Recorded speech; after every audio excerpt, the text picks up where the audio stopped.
We all love to have things, and we all love the things we have. It is often in the Western culture the things that we own that we are defined by: the size of our house, the size of our car, the size of our pay packet, our wallet, our bank account, the things we can buy, the holidays we can take. We can very easily, in our Western culture, become obsessed with being identified with our things. Lots of mystic teachers, including the Christian mystics, teach about what they call detachment.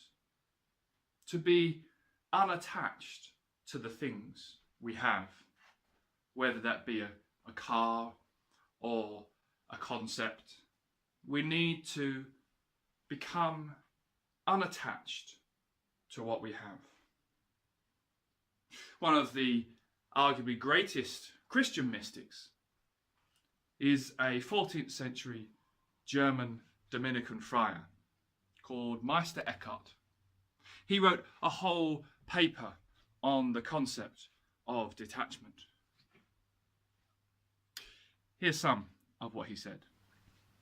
I have read many writings of pagan masters, and of the prophets, and of the Old and New Testaments, and have sought earnestly and with all diligence to discover which is the best and highest virtue, whereby a man may chiefly and most firmly join himself to God, and whereby a man may become by grace what God is by nature, and whereby a man may come closest to his image when he was in God, wherein there was no difference between him and God.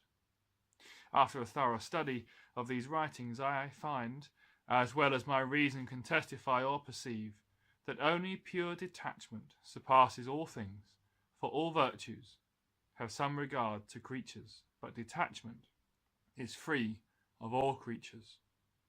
He who would be serene and pure needs but one thing: detachment. Perfect detachment is not concerned about being above or below any other creature. It does not wish to be below or above. It would stand on its own, loving none and hating none, and seeks neither equality nor inequality with any other creature, nor this nor that. It wants merely to be. But to be either this or that it does not wish at all. For whatever would be this or that wants something, but detachment wants to be nothing. When I consider all the virtues, I find none so completely without lack and so conformed to God as detachment.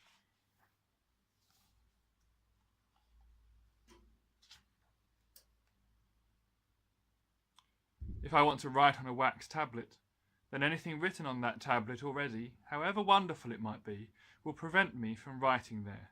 And if I want to write, I must erase or destroy whatever is on the tablet.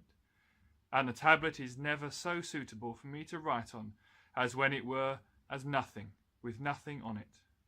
Similarly, if God is to write the highest of my heart, then everything called this or that must be expunged from my heart, and then my heart stands in detachment.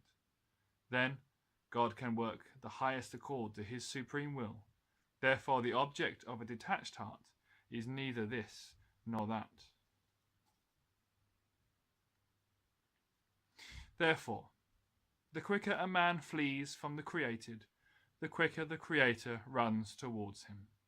That is why detachment is best, for it purifies the soul, purges the conscience, kindles the heart, awakens the spirit, quickens the desire, makes us know God, and, cutting off creatures, unites us with God.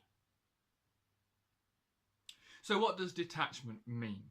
What does it mean when Meister Eckhart specifically talks about detachment in his piece? Well, to begin with, we need to ensure that we understand that detachment does not mean that we cannot have things.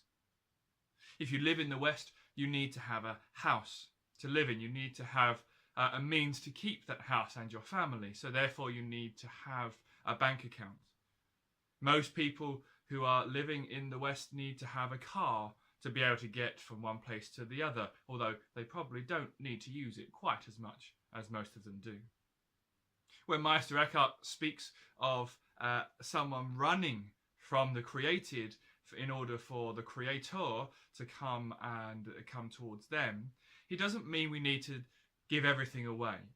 Not everybody needs to give everything away. Not only do we need things, not only is it not wrong to have things, but actually it's not wrong to have lots. It's not wrong to be rich. It's not wrong to be a rich Christian.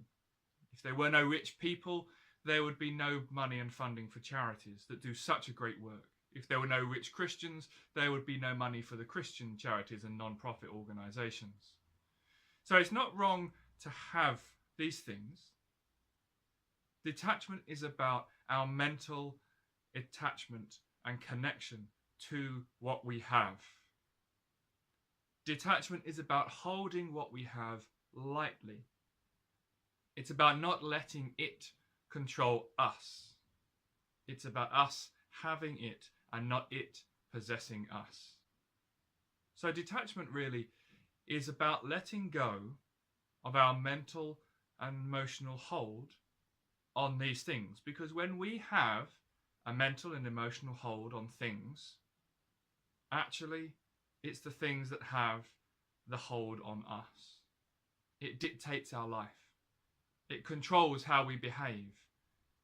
We get defensive, maybe even aggressive, over my stuff.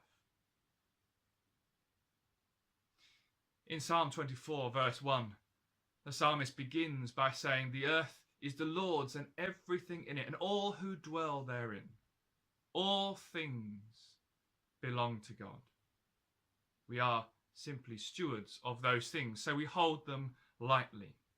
Detachment is about letting go of our emotional and mental hold on things, because having that means really they hold us. Now, we don't necessarily physically get rid of those things, although sometimes some physical decluttering is helpful. We still may have those things. I still have my car, I still have my books and all my other possessions, but we hold them lightly. We let them go into God. And when they don't have a hold on us because we've practiced this detachment, then we can give them over to God and we gain peace.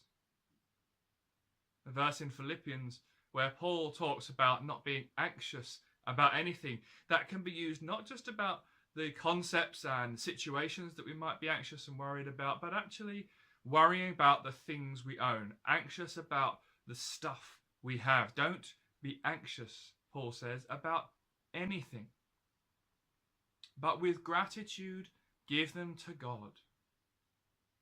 And then the next verse says, "The peace of God, which is beyond our understanding, which is beyond our concepts, beyond our cognitive human ability to think and reason, the peace of God will guard your heart and your mind."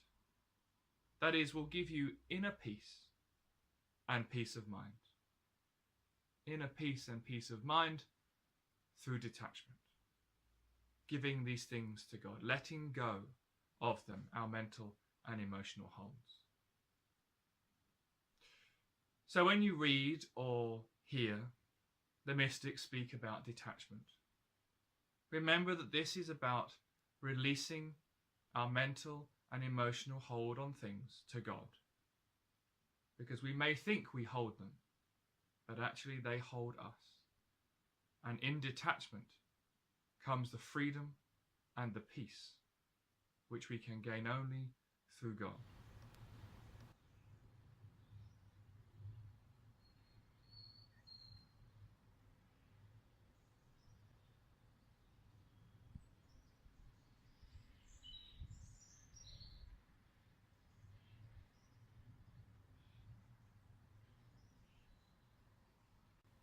How do we actually practice detachment?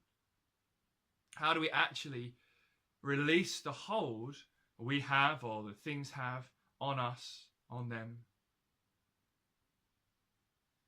One of the simplest ways is through contemplative meditation. Meister Eckhart, one of the greatest contemplatives and teachers on Christian mysticism and contemplation. To sit in the stillness, in the silence, in the divine presence, and to just release these things into the divine hands, into the divine presence, and say, this now is held by you. I no longer hold it, therefore it no longer holds me. I no longer have a hold of it, therefore it no longer has a hold over me. I release it into the divine hands, and we can do that through the quiet silence of contemplative meditation. And as we practice, it becomes a part of us. And we start to live a life in detachment and have all the benefits that Meister Eckhart spoke of. Being one with God, being connected with the divine, having the divine rush to us as we let go. So I encourage you, through your silent stillness and contemplative meditation, to practice detachment and just see what difference it can make.